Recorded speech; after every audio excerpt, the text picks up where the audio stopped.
The Sea Wolf by Jack London. Chapter 11.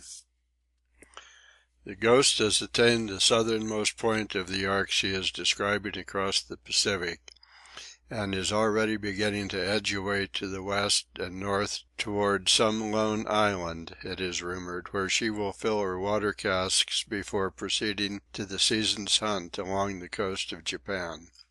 The hunters have experimented and practiced with their rifles and shotguns till they are satisfied, and the boat pullers and steerers have made their spritsails, bound the oars and rowlocks in leather and sent it so they will make no noise when creeping on the seals, and put their boats in apple-pie order, to use Leach's homely phrase.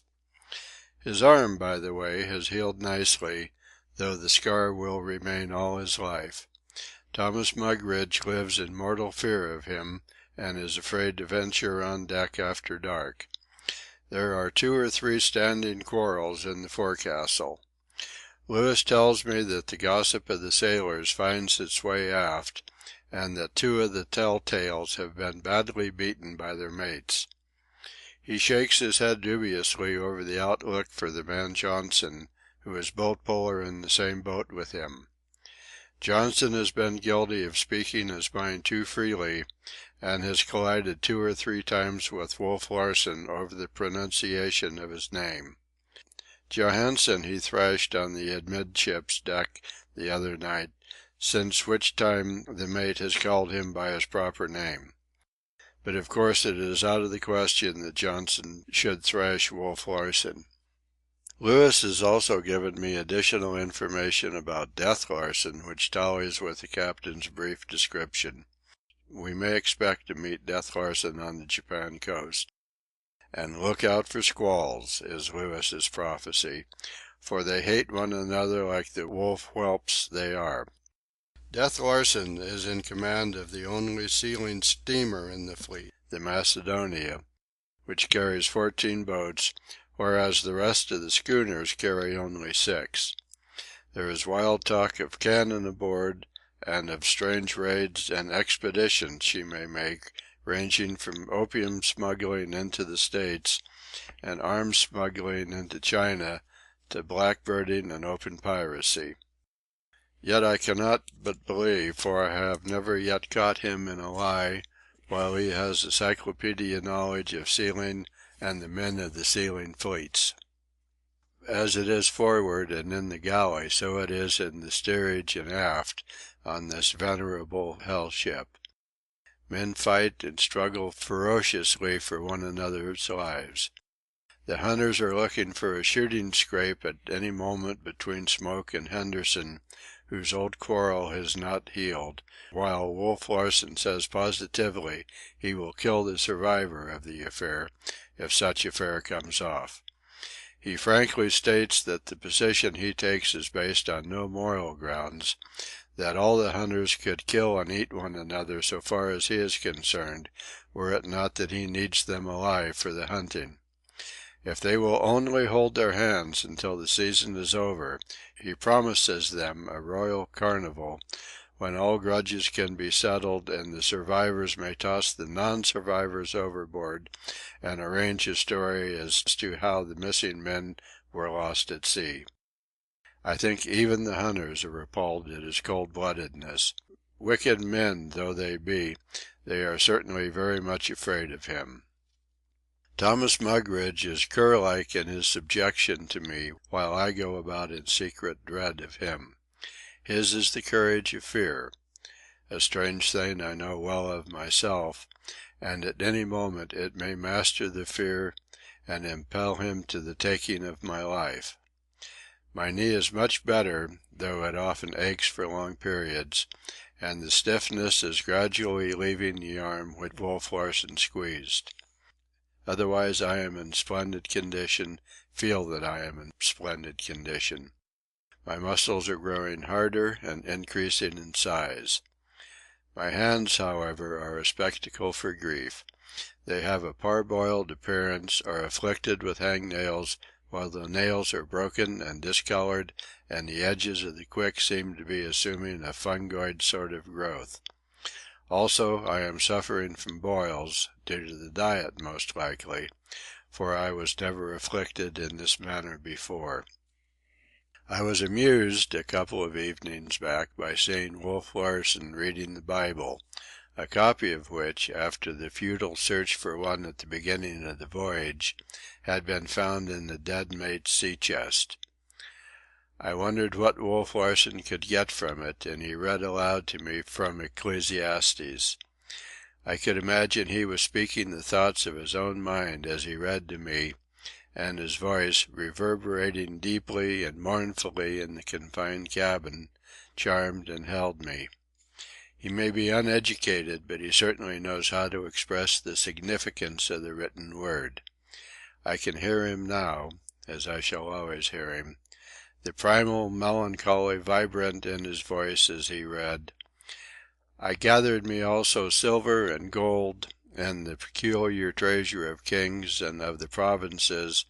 I gat me men singers and women singers, and the delights of the sons of men as musical instruments, and that of all sorts.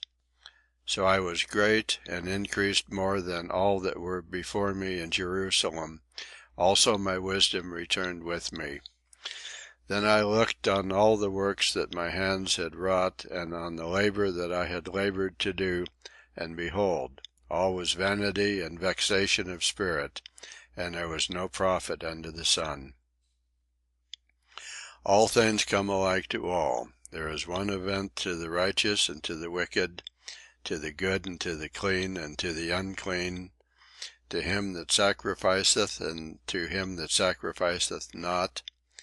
As is the good, so is the sinner, and he that sweareth as he that feareth an oath. This is an evil among all things that are done under the sun, that there is one event unto all, yea, also the heart of the sons of men is full of evil, and madness is in their heart while they live, and after that they go to the dead. For to him that is joined to all the living there is hope, for a living dog is better than a dead lion. For the living know that they shall die, but the dead know not anything, neither have they any more a reward, for the memory of them is forgotten. Also their love and their hatred, their envy is now perished, neither have they any more a portion for ever in anything that is done under the sun." "There you have it, Hump," he said, closing the book upon his finger and looking up at me. "The preacher who was king over Israel and Jerusalem thought as I think. You call me a pessimist. Is this not pessimism of the blackest? All is vanity and vexation of spirit. There is no profit under the sun. There is one event unto all, to the fool and the wise, the clean and the unclean, the sinner and the saint, and that event is death, and an evil thing, he says. For the preacher loved life and did not want to die, saying, 'For a living dog is better than a dead lion.' He preferred the vanity and vexation to the silence and unmovableness of the grave. And so I. To crawl is piggish, but to not crawl, to be as the clod and rock, is loathsome to contemplate. It is loathsome to the life that is in me, the very essence of which is movement, the power of movement, and the consciousness of the power of movement. Life itself is unsatisfaction, but to look ahead to death is greater unsatisfaction." "You are worse off than Omar," I said. "He, at least, after the customary agonizing of youth, found content and made of his materialism a joyous thing."